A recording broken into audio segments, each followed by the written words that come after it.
The man beneath it. I learned early how to become useful, how to fix what broke, how to solve the problem, how to keep moving when everyone else needed an answer.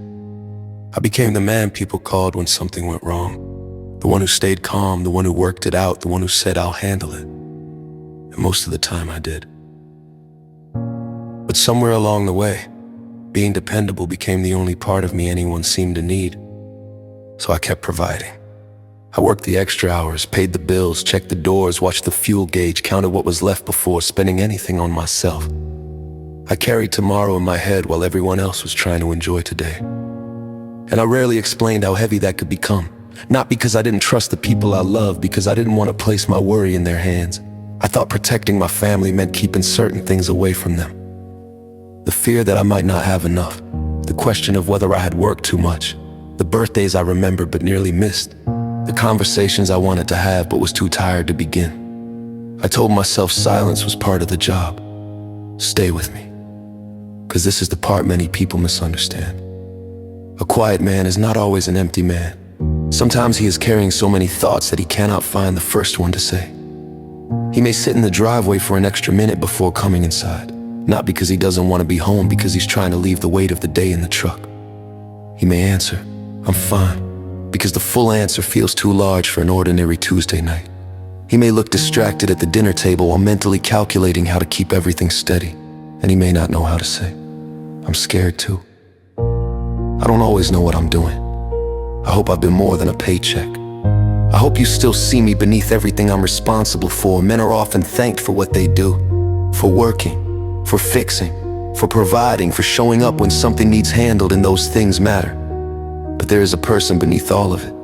A man who still wants someone to ask what he thinks about when the house grows quiet. A man who wants to be touched without it being the beginning of a request. A man who wants to hear that his family loves his company, not only the security his labor creates. A man who may not need applause, but still needs affection, still needs reassurance, still needs a place where he does not have to be the strongest person in the room. Stay with me a little longer, because this is not about blaming the people around him. Sometimes they do not know.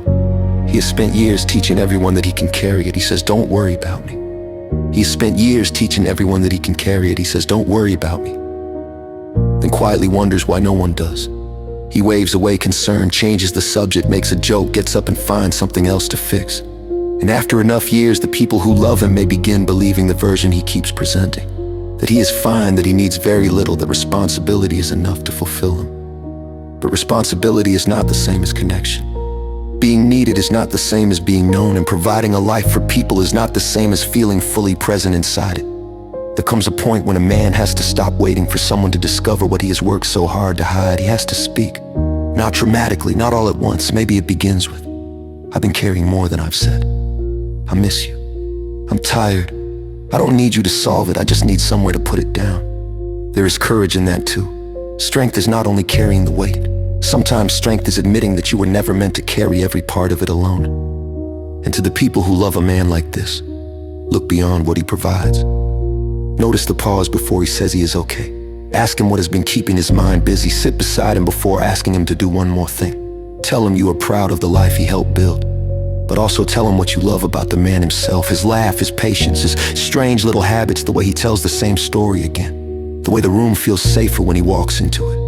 Let him know he would still matter if his hands were empty, because beneath the work, the responsibility, and the steady face, there is still a man hoping to be chosen. Not for what he can carry, not for what he can repair, not for what he can earn, simply for who he is when there is nothing left to prove. A man may spend his whole life building a place where everyone else feels safe, but he needs somewhere safe to be human too. That's a quiet truth.